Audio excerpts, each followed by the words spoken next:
Students, welcome to exam mastermind. Industrial relations and labour laws में acts की series में ये हमारा 6th लेक्चर है। इस लेक्चर में हम इक्वल रेम्यूनरेशन एक्ट 1976 को डिस्कस करेंगे। प्रेजेंट में equal remuneration act 1976 code on wages 2019 के अंदर सब्ज्यूम हो गया है। कोड ऑन वेजेस एंड इसके अलावा जितने भी 4 जो नए लेबर कोड्स हैं वो सर ने डिस्कस कर लिया है और लेबर कोड्स की प्लेलिस्ट हमारी अपडेटेड है, तो आप वहाँ से जाके कोड की प्लेलिस्ट सारी देख सकते हैं। ठीक है, तो आइए इस लेक्चर को स्टार्ट करते हैं। इस कोड का ऑब्जेक्टिव क्या है, इस एक्ट की ऑब्जेक्टिव क्या है? इस एक्ट का ऑब्जेक्टिव है to bridge the gap between man and women workers. मतलब मैन और वुमेन वर्कर्स के बीच में किसी भी तरीके का डिस्क्रिमिनेशन नहीं होना चाहिए वर्क प्लेस पे। ठीक है, ना ही सैलरी के बेसिस पे, ना ही और किसी चीज और किसी रीजन में। ठीक है, हर चीज में मैन और वुमेन का इक्वल ट्रीटमेंट मिलनी चाहिए दोनों को। अब देखते हैं इसके ऑब्जेक्टिव्स क्या क्या हैं। To provide equal wages to men and women based on the nature of the employment. जिस भी तरह का काम है उसमें जो है मेन और वुमेन को इक्वल वेजेस मिलनी चाहिए अगर नेचर ऑफ एम्प्लॉयमेंट सेम है तो। ठीक है, सपोज करो आप भी बैंक में क्लर्क हो और कोई फीमेल स्टाफ है वो भी बैंक में क्लर्क है, तो दोनों की सैलरी जो है वो सेम होनी चाहिए। उसके अलावा सेकंड पॉइंट क्या है? To provide equality of treatment in employment. दोनों को बराबर की ट्रीटमेंट मिलनी चाहिए। तीसरा क्या है? To protect person against discrimination concerning employment और ऑक्यूपेशन। किसी भी तरीके के ऑक्यूपेशन में जो है डिस्क्रिमिनेशन नहीं होनी चाहिए कि ये पर्टिकुलर ऑक्यूपेशन जो है वो वुमेन नहीं कर सकती है या मेन नहीं कर सकते हैं। वो दोनों चीज़ें सारे ऑक्यूपेशन में जो है इक्वल ट्रीटमेंट होनी चाहिए। चौथा क्या है? To ensure that no person shall be unfairly dismissed from work on ground of sex. आप किसी भी वर्कर को, स्पेशली फीमेल को या मेल को, किसी को भी आप डिसमिस नहीं कर सकते हो सिर्फ उनके सेक्स के ग्राउंड पे कि हाँ भाई ये फीमेल स्टाफ है तो हम इनसे काम नहीं करवाएंगे। आप एज ए डिस्क्रिमिनेट करके उनको काम से नहीं निकाल सकते हो। ये एक्ट अब पूरे इंडिया में एप्लीकेबल है including Jammu and Kashmir. It was enacted to make it illegal for employees. ये एक्ट इनेक्ट ही इसलिए हुआ था कि उन एम्प्लॉयर को इलीगल ठहराना जो कि क्या करते हैं, डिस्क्रिमिनेट करते हैं मैन और वुमेन एम्प्लॉयज का ऑन देयर पे स्केल। मतलब क्योंकि वो वुमेन वर्कर है इसीलिए उनको कम पे स्केल दिया जाता है, लेस पे स्केल दिया जाता है। ठीक है, तो इन चीज़ों को इलीगल ठहराने के लिए ही ये एक्ट जो है वो इनेक्ट हुआ था। ठीक, अब हम देखेंगे इस एक्ट के क्या क्या फीचर्स हैं। जो सबसे पहला फीचर है वो remuneration to be paid in cash or in any kind at the same rate. आप रेम्यूनरेशन चाहे किसी भी फॉर्म में दे रहे हो, कैश के फॉर्म में दे रहे हो, बैंक अकाउंट में दे रहे हो, चाहे जैसे भी दे रहे हो, रेम्यूनरेशन का मतलब हो गया हमारा मॉनेटरी बेनिफिट्स। ठीक है, वो क्या होना चाहिए? सेम होना चाहिए मैन एंड वुमेन दोनों के केस में। ये हमारे किस सेक्शन में डिफाइंड है? Under section 2E of the remuneration act. ठीक है, under section 2E of the remuneration act, a woman shall not be paid a rate less than what is being paid to male worker। मतलब बराबर पे होना चाहिए mail और female का। ठीक है, ऑफ ए कॉरस्पॉन्डिंग ग्रेड। क्या कंडीशन है कि ग्रेड पे सेम होनी चाहिए, मतलब जो नेचर ऑफ एम्प्लॉयमेंट है वो सेम होना चाहिए। In the same establishment if the nature of employment is not essentially different. ठीक है, कंपनी भी सेम होनी चाहिए और नेचर ऑफ वर्क भी सेम होना चाहिए। इस केस में क्या है, मेल और फीमेल की जो पे स्ट्रक्चर है वो क्या होनी चाहिए? बराबर होनी चाहिए। ठीक है, तो डिफरेंट किस केस में होगी? If employment is essentially different then pay should made be different, but based on किस किस बेसिस पे आप डिफरेंस हो सकती है पे में? स्किल्स के बेसिस पे, ठीक है, कैपेसिटी के बेसिस पे और परफॉर्मेंस के बेसिस पे। ये तीन ऐसी चीजें हैं, इन तीनों के बेसिस पे स्ट्रक्चर जरूर डिफरेंट हो जाएगी। अगर स्किल दोनों के अलग अलग है, कैपेसिटी काम करने की अलग अलग है, या फिर परफॉर्मेंस किसी की कम है किसी की ज्यादा है, उस बेसिस। और कोड ऑन वेजेस में एक एक्स्ट्रा चीज और क्या ऐड कर दी गई? एक्सपीरियंस। ये चीज एक्ट में नहीं थी, ये कोड ऑन वेजेस में कि जिनके पास जितना ज़्यादा एक्सपीरियंस होगा ऑब्वियसली उनकी जो है सैलरी स्ट्रक्चर डिफरेंट होगी। तो इस बेसिस पे जो है सैलरी डिफरेंट हो सकती है, इसके अलावा और कोई भी बेसिस नहीं है अगर नेचर ऑफ एम्प्लॉयमेंट सेम है तो। ठीक है, सेकेंड फीचर क्या है? No discrimination in favour of man. ठीक है, ये आप ऐसा डिस्क्रिमिनेशन नहीं कर सकते हो जो कि मेन के फेवर में हो और वुमेन को जो है वो डिस्क्रिमिनेट कर रहा हो। ये किस सेक्शन में डिटरमाइंड है? Under section 3(1) of the remuneration act. No employer shall discriminate between men and women in favor of men by paying them fewer wages for the same work or employment। किसी भी same काम के लिए जो है आप main को favour करने के लिए वुमेन स्टाफ को कम वेज नहीं दे सकते हो। द डेफिनेशन प्रोवाइडेड अंडर, ये डेफिनेशन कहाँ प्रोवाइड है? Section 2H। क्या कहता है section 2H? Any differential pay shall be justified and has to be one of the following more grounds.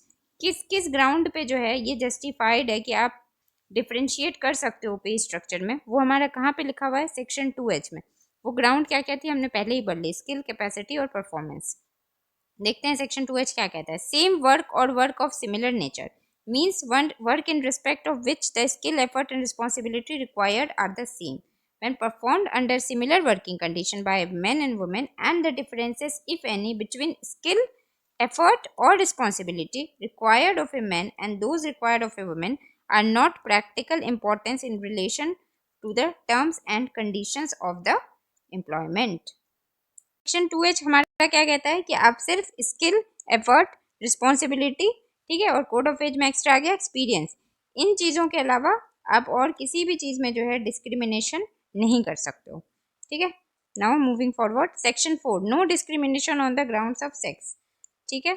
It states that no women shall be dismissed, आप नहीं निकाल सकते हो किसी भी फीमेल एम्प्लॉयज को only because of her sex, क्योंकि वो फीमेल है। Before the commencement of this act, if the rate of remuneration for men and women worker for the same work or work of similar nature are different only on the ground of gender, then the highest of such rate shall be rate of remuneration. ये क्या कहता है, equal होने से पहले man and women में से जिनकी भी वेज जो है वो ज़्यादा थी, उसी वेज को बेस मानते हुए एक्ट इनैक्ट के बाद उसी वेज को हमने बेस मान लिया मेल स्टाफ के लिए भी और फीमेल स्टाफ के लिए भी, और दोनों की जो रेम्यूनरेशन है उसको सेम कर दी गई, ठीक है। Now next, no discrimination in employment.